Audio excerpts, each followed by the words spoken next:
Thank you for tuning in to the Toledo Track and Trail Podcast, where co-hosts Matt Bucher and Marty Wheeler interview motocross and off-road racing and riding icons to capture their stories and experiences for you. So buckle up those helmets, grab a handful of throttle, and get ready to listen to the Toledo Track and Trail Podcast. In 5, 4, 3, 2, 1. Welcome, everybody. This is episode number 2. This is the Toledo Track and Trail Podcast with your follically but yet friendly friend and host, Matt Bucher.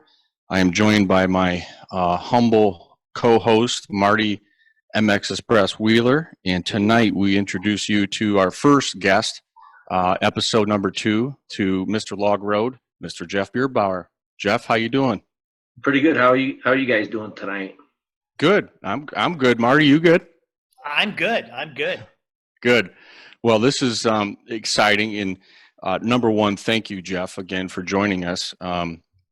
As I mentioned kind of earlier before the episode started, thanks for jumping on board into something that, we haven't done before. And, I would say we're not podcast experts. Hopefully by the, a couple episodes in, we will be experts, but we appreciate you being the guinea pig, I guess, if you will. So we appreciate that. So tell us, kind of jumping right to the topic, the reason we started this podcast was out of inspiration for the riders and the, track owners like yourself, because as you know, the COVID-19 coronavirus obviously shut down the whole country and the whole world, if you will. How is this affecting you? Well, it's affecting us a lot. Like, every rider out there.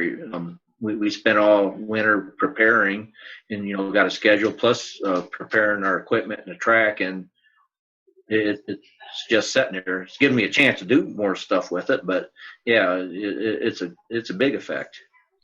Are you going to your track and maintaining it and prepping? Are you able to do that? Yes. We can do that. And I'm basically going up there probably 4 days a week right now, maybe 5 days a week working up there also. So tell the audience, I've been to Log Road when I was a little guy. I remember it's in Coldwater, Michigan, correct? Well, west of Coldwater, Bronson, Michigan's the actual, town or zip code, but about 10 miles west of Coldwater, Michigan. Okay. Hey, Matt. Yes. You just ruined it for me. What happened? Well, you told him where he's at, where the track was. Oh, because, we have a saying over, because, since we're MX Express and he's Log Road over there, we did find out, I haven't totally been able to get exactly if it's the truth, fact, or fiction, and we've done a fact check on me yet, but, you do realize that Log Road is the second best practice track in Ohio. But Jeff did remind me that it's in Michigan. So, and then you did again. So it just ruined the whole stats thing. And I thought, I'm sorry. I just bad. Well, it is a 401 area code to call it the track phone. Is it really? Yeah. Oh my gosh, that's funny. Yeah. So how long has let's kind of start in the beginning. How long have you been involved? When did the track start? Let's walk through a little history of the track. Well, far as I know, I wasn't part of the track when it started. That was clear back in 1973 or 74. I know some of the people that was involved with it, and it was a club, and they run races till the early 80s, and then they stopped running races for a few years, and then I think it's 87, Barry Mayo from Delta there actually run the track up till the early 90s. I hate to cut you up. I did not know that. Here Marty and I talked about this as we kind of building this, this podcast, deal. And I told him, I said, I bet we're going to learn a lot. And if we're learning a lot, we hope the audience learns a lot. So that's something I wasn't aware of. Yeah. And Barry run that till the early 90s, and then he acquired Delta, and he had Milan Cycle City up in Milan, Michigan, and he run those two. And then another guy Terry Sullivan run Log Road for couple 3 years, and then in '97 was our first season of running Log Road. And are you by yourself, or do you have a partner or anything like that? Well, to begin with, I had Bart Newman as a partner. He was a District 14 chairman, and at the District 14 newspaper, you probably all know who Bart is. And his schedule got pretty busy. It might be 5 or 6 years ago or 7 years ago now with his job and everything. So he had to get out from being a partner. And yeah, it's just me now, me and my wife, Kathy. Okay. So it's a family affair. That's really really neat. Well, obviously Marty and I, we're part of, family businesses as well, and there's certainly dynamics with that, I'm sure. And I work with why are you chuckling, Jeff? Yeah. Well, you know what the saying is, right? The only people you can get to work for free is your family. So that's why the family's involved. Volunteer position, right? That's right. Yep. Head volunteer on the name badge there. But so you and your wife operate the track, and you're handling the day-to-day stuff. And is that primarily your job? Is that what you do day-to-day? Okay. Yeah. When we first started the track, I had a full-time job. Then I basically retired from that. I had 25 years in. Not that I'm retired. And right. I worked as a motorcycle mechanic too, and I also do a lot of out of my own shop. Not really motorcycle work, but some machine or fabricating and working on equipment and stuff like that. Well, I gotta hand it to you. Whoever built your website did a good job. I was snooping around on that and doing again some recon work before the episode, and I was really the flash player when you hit the homepage. That's really really good. You got a good website, so hats off to whoever built it. Yeah. So how long is the track? Well, I'd say the length of the track. We got a few different ways we can run it. And we change that up a little bit, but it's probably 1.3, 1.4 miles long. Gotcha. And is natural terrain, or is there, you got big doubles and triples, or you just kind of more of a natural, safe, more, natural track? It's it's got some long jumps, all of them follow the natural terrain as far as the hill and stuff like that. And they're kind of like for tabletop. They're not really voided out that much, so you can jump and land the jumps anywhere possible. But I try to follow the obstacles with the terrain of the track. Gotcha. So did you grow up racing, or how did you get into the motocross scene? Well, when I was 10 or 11 years old, I begged for a mini bike or a motorcycle, and I had a couple motorcycles, and when I turned 16, I drove myself to the races, sometimes with one of my friends, and because I always wanted to race. So who was like your biggest supporter? Was it your parents or a friend or an uncle or something that kind of got you into it, or kind of, got you to the races kind of thing? Or couple of my friends in high school, we would go together or would drive separate and meet up there or something like that. Or sometimes we threw 3 bikes in a van with 1 seat, and I had to sit in lawn chairs and stuff to go to the races. But you had a seatbelt on, right? I mean, you were buckled, you were prepared. He had his belt on. He had your belt on. Yes. Yeah. Size 34 belt, right? Or 32. Yeah. Hey, Matt, can we go back to, he was talking about his train, the track that he's got there. Yeah. And I just got to give a big shout out to Jeff, because I shouldn't say this, and please don't repeat it to anybody, because I'll deny it. His track is definitely my kids' favorite track. And even though they get to ride anytime they want on my track, they're Jeff Bauer. Yeah, Jeff Beerbower's track is the track they want to be at. They want to go at. They love that track. And when we started doing something with ours.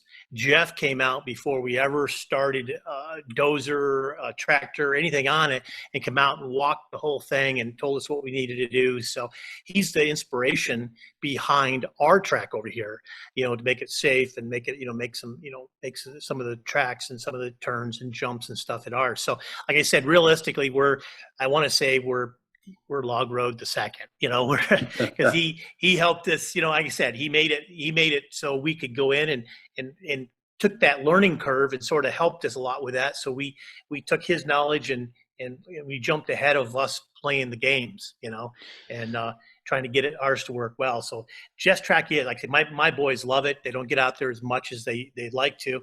Now they start to grow up and have to have a job for themselves. So they have to work for a living a little bit more. But no, the track is, I say, I love the track. I don't ride or race as much anymore, but I love the track too. And my boys, that's their number one track here. No, thank you, Marty. Well, I think what I find interesting, when we started talking about bringing guests on, and you were the first one that Marty mentioned, and because we thought, okay, how does this coronavirus affecting, obviously it's affecting the racers, right? They're chomping at the bit. It's spring. They're ready to get the bikes going and get out and ride and race and do their thing. And I think the other part is the track owners, the operators. You guys are putting in, tons of time and that kind of thing. And I find it really neat that we have two track operators on the podcast let's be honest. I'm not trying to get this thing to go viral, boys, but I think it's really cool that you have, I would say, competitors, if you will. Probably you're competing for some of the same, practice guys and race guys, on the podcast talking about this serious subject and how it's affecting you. In my industry, there's no way I'm going to get on with one of my competitors on a podcast. No way. To be honest. Yeah, we're not really competitors, because the more tracks you have, the more riders you're going to have. If you don't have no tracks, you can't build riders. You need to have tracks around. More tracks. It's just going to increase the riders, the popularity. A person isn't going to buy a dirt bike if they don't have a place to ride it. That's a fantastic point and an accurate point. Yeah, if you don't build it, they won't come, right? I mean, it's the same kind of concept. So, Marty, you want to chime in on that? Yeah, my family too. When we started putting this together, our thought was that we didn't want to.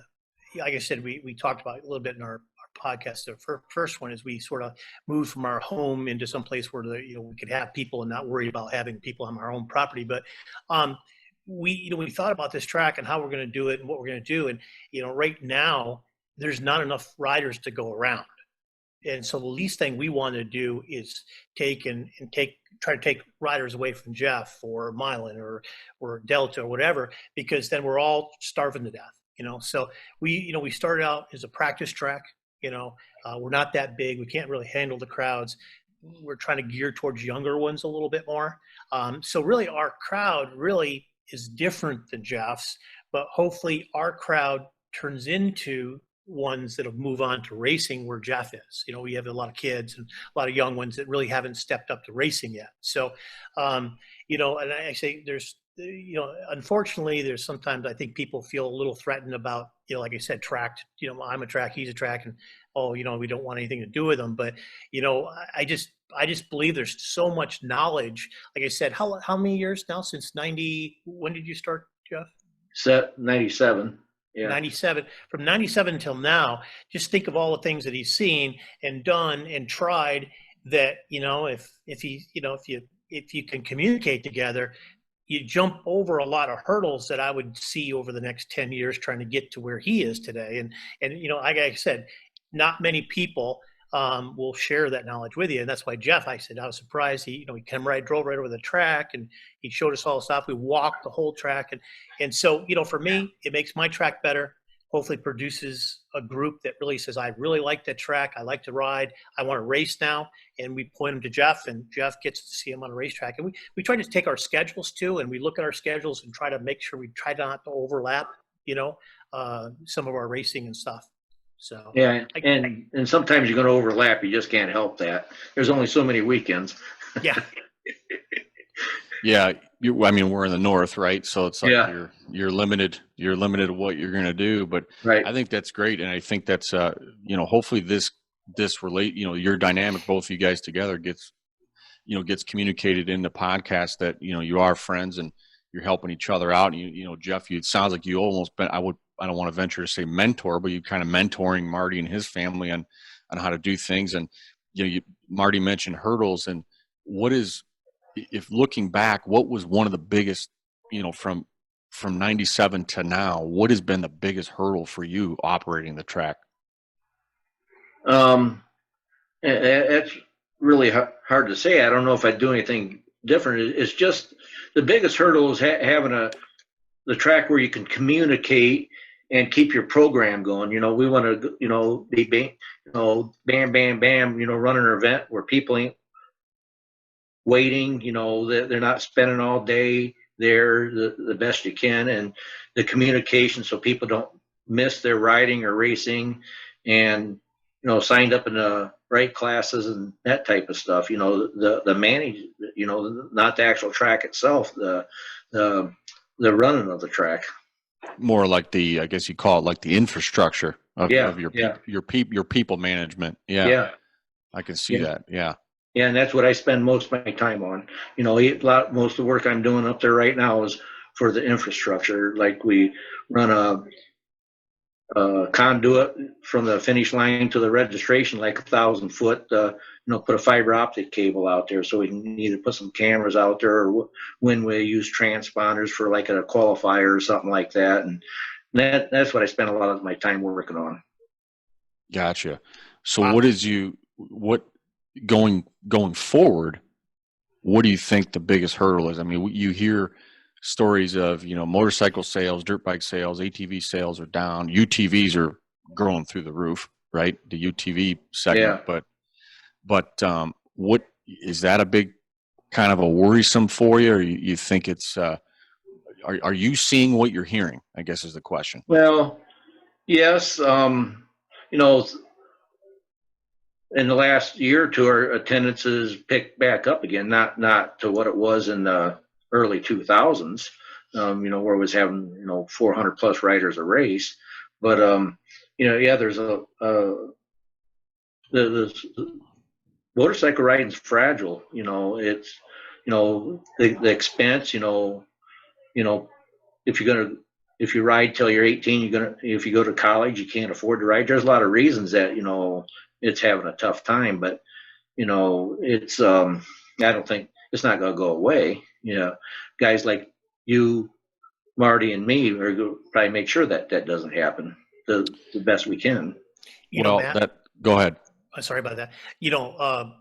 What was really interesting, because I was up in Idaho, and I was talking to a gentleman with a motorcycle, been in the motorcycle. His dad was in the motorcycle business, and he retired at the sweet old age of like 70 some odd. Bill's Honda it was, and we were talking quite a bit with him, and he said, one of the things he saw, which I really didn't realize it was a big deal, but when the construction dropped off, a lot of construction guys had a little bit more cash to spend for dirt bikes and stuff like that.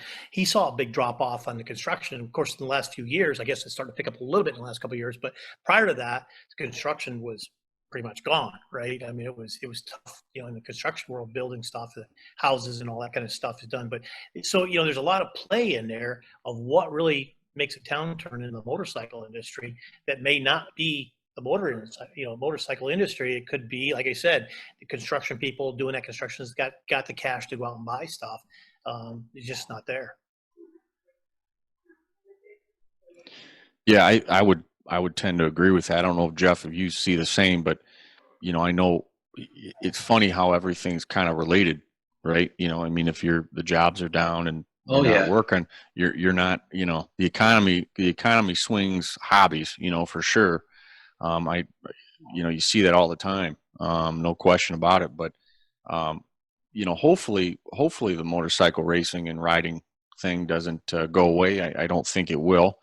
I think we just got to all try our best to provide opportunities, and sounds like you're doing that up there at Log Road, which is great. And I think, I saw on your website you guys do a sprint enduro, which I think is cool. You do the vintage. Is it you do ARMA or you do an AMA vintage race?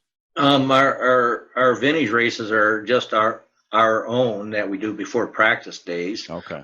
We run vintage races for, and some modern classes, just a few modern classes, like not A, B, and C's and stuff, mostly vet stuff. But we have classes even, for mini bikes or a 16-year-old. And that's actually growing for us. And we do that in the morning before a practice day, start at 8:30 and we're usually done by noon, 5, 6 motos, and then we running them twice, then we go into our practice day. And do you run Saturdays or is it a Sunday program? Sundays. Sundays, okay. Yeah, and our races are usually Saturdays and Sundays, and most of our practice days are Sundays. And the only reason for that is because my wife has to work half the Saturdays at the bank, and I'm not going to run a race or event unless she's there. It's too hard to. Yeah, smart guy. You gotta make sure you got all the ammo in the chamber, if you will, Yeah. kind of thing. And just we're not advocating guns for everybody to calm down if they're in the audience. We don't need an email and a letter from your attorney. Come on now. But anyway, no, I think that's a great thing. I noticed the sprint enduro on the calendar, and I think that's really neat that you're doing that. Is this year 2 for you to do? Yeah, this is the second year. The creator of that, Logan Densmore, he actually comes and sets up our track and does a lot of the work. And it's his series, and that's a good event. I like how they do that, with the 2 different timed sections, 1 lap at a time. So it's not like a hare scramble where you're going out there riding for 2 or 3 hours, before you get to stop. And it seems like a lot of people enjoy that. Yeah, I've not tried it. I'm an enduro guy myself, traditional enduro. I would like to try one. We've talked, on a side note, we've talked as a club about doing one, down here in Toledo. And, just the club, I think, is a little more apprehensive about doing something that is new and we don't really know about, if that makes sense, Yeah. So we'll see what the future holds on that. But I'd like to race one just to see the kind of the operation of it and what we could do with it. We don't have moto area where we're at Heinz Farm, but I think we got plenty of land to work with. Well, and you don't really need moto area. We cut on and off the track because we got less woods area to use. We got a lot of woods, but to me, most of our woods is kind of unrideable because it's low and it's mucky, and you start sinking up to your seat and stuff like that after you cut a rut and water starts coming up. So to me, that's not a lot of fun. But no, we run some of our pit area, and ours was more of an open area. But and we run some of our woods too where we could. You've had vintage hare scrambles there, right? I remember seeing that somewhere, or am I wrong? Yeah. We had vintage hare scrambles when we did have an ARMA National there. MX is also a national hare scramble. We've also had 2 or 3 District 14 hare scrambles there too. How much land do you have? Some of the woods that we can't use, it's probably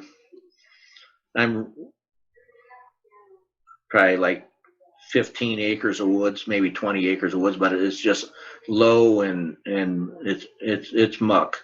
You probably got to have it's got to be the right time, the right condition, everything to make it perfect. Yeah. We found that out year 1 and 2 of our race down here in Toledo, and we had a mudder in May and 17 and a inferno in 18, and last year was perfect, and we did it in September, and it's almost can't always plan on Mother Nature to help you sometimes, but yeah, Marty, I know you've, as a track operator, I remember seeing the Facebook posts, what was it, last spring, 2019, we had just too much rain. And I think I ran 3 practices in the month of May. So it was just everything else was underwater, just been crazy. yeah, it's, well, it's not much you can do about it, right? I mean, you just have to go with the flow and adapt and change. And what, kind of going back to your early part of racing, did you race just motocross, or did you ever try any trials or hair scrambles or any enduros or anything?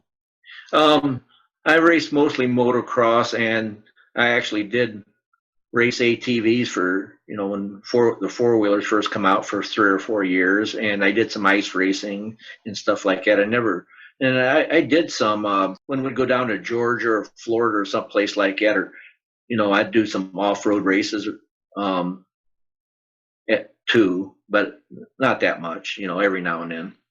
Gotcha. Um, do you have any influences at your track as far as seeing? I guess the question is, have you what have you seen as far as the dynamic between the racers and the over time? Is the racing gotten better in your mind, or been challenged at all? Far as the As far as competition the of the racing, Yeah, as far as the competition that you've seen at the track, I mean, is it more cutthroat now, or is it a little more laid back? Because I don't want to pick on the millennials, but they're they do things different, and that's all I'm going to say about that. But yeah. what do you see in the dynamics there? I, I see where most riders are pretty nice to each other anymore, for the most part. That every now and then you might have somebody rough riding somebody, but uh, they're concerned about getting hurt or going to work, um, and you probably should be, because compared to years ago, you're going way faster too, so it's way easier to get hurt worse. Right. But yeah, I would say that most of your riders respect each other quite a bit right now. Yeah. Well, that's a good thing. Yeah, yes, it is. Too, I think a little bit is the promoter, the track owner. I think, because way back when, and I remember, some of the races I was in, it was nothing. They had 3 or 4 fights in the pit area. So I think the culture's changed a little bit with the track owner side. I know it is a concern of ours. Of course, you're all thinking liability more than you are back, 10 years, 15 years ago. So we can't handle that or tolerate that type of mentality of out there banging bars and kicking and knocking people down. So I think all around, like say, you do have the better riders, but I think that the better riders really has come about because of the track owners, setting a little bit better rules and trying to get try to organize it a little bit better so you don't have that kind of things happen. Yeah, you got the, whether it's AMA District 14 or the individual tracks, the AMA's got conduct rules now. District 14's got conduct rules. And we've had to enforce them a couple times, where you need to, give someone a letter, not very often, thank God, but, never to come back. It does happen still, but overall is not too much of an issue. Well, that's good. And that shows, I think, the sport maturing a little bit, which is good. I remember as a kid, going to motocross races and seeing, people get into it, and it's like, I've had my, feathers ruffled, if you will, and have probably said things and done things in the woods somewhere that I probably shouldn't have, would do it differently now. Yeah, absolutely. But I remember as a kid watching people just get, all worked up, and it's like, looking back, it's like nobody there was making any money at it, like Yeah. you're not, myself included, I wasn't making any money at any of this stuff, so it's kind of like, calm down, just go out and enjoy it and have fun, and, let it ride a little bit. And 5 years later, 10 years later, you laugh about it. You laugh about it. Exactly. Now if you remember it, right? I can't get out of the lawn chair fast enough to get riled up to anybody. So yeah. This is a question, Jeff, that may ruffle some feathers. Who is the fastest guy or girl that's raced your track, in your opinion? Man, If you had to throw out a name, I hate to, this is a tough podcast here, Jeff. We're asking the tough questions, but well, there's a couple of them, but when Nick Way was an amateur, he's probably been the fastest guy there. yeah, yep. I raced against him one time at a Best Midwest at Delta, and I actually was ahead of him for like 4 corners. I had no business being ahead of him, but I remember him and Charlie Dunaway. I don't know if you remember that name. Yeah. They just blew right. I was on an 80, and they just blew right by me like I was sitting still. Them guys were so fast, and they were just back and forth. And I was a decent motocrosser, but not really overly good. But yeah, I remember seeing those on the names on the back of the chest protectors go by me like I was sitting still, and I'm like, oh. And then it was cool to watch them on TV then later down the road. It's like, yeah, I got passed by that guy, and I was on the same track, and but I wanted to pick somebody, when they was at their amateur status. We weren't running that track. When Jeff Stanton was an amateur, but that is he only lives about 10 miles from the track, and right. So but there's a lot of fast guys. Brian Swink, and so it's hard to pick out just one. But Michigan is notorious for popping up a really good motocross racer, here and there, and if you look at the Supercross or motocross results, you're generally, in all seriousness, I know our states battle between each other every, the last Saturday in September, but in all seriousness, you generally see in the result sheet a Michigan, Ohio rider somewhere in the field, especially outdoors. That's really cool. We all pull for them. So. Yep. I root for them all the time. Of course. Always. Yep. Who in I don't want to say old, but in their elder years is out there you see that's still running pretty fast? Oh, yeah, you got guys like Larry Whitmer. He's still top guy in his class. I'm trying to think of a few right now. Usually I don't see him ride if I'm out there with them. I know it. How about, I can't think, was it Custer? What's Rick Custer? Yeah. Rick Custer. He comes over every once in a while, and you see him, he's getting it out there, and he likes to go out and play with the younger guys too. Well, and one of my good friends, and we work together quite a bit and stuff like that, Terry Bidlack, and when we ride together, I rode at his place a couple weeks ago. Because you're still actively riding yourself, right? In racing as well. Yeah. I didn't ride too much last year, but I'm going to start riding again this year. Last year, I only rode 3 times. I just felt like I needed to take a break and, focus more on running the track, because especially as you get older, it's hard to race and ride race and work at the same time. You just got so much going on there. Well, we do expect you to see up. You should be in the top end of that, or the first, second to win in the series. We're really expecting to see your name up there this year. No pressure, Jeff. No pressure. Yes. Yeah. We're counting on you. Yeah. Did we ask him what his favorite bike is? Now no, it's on the list. I'm going to say favorite bike, but I'm not going to say today's favorite. What do you think was your favorite bike overall? Most fun. And I got like 4 or 5 of them, CR250 Honda, 73, 74, 75s.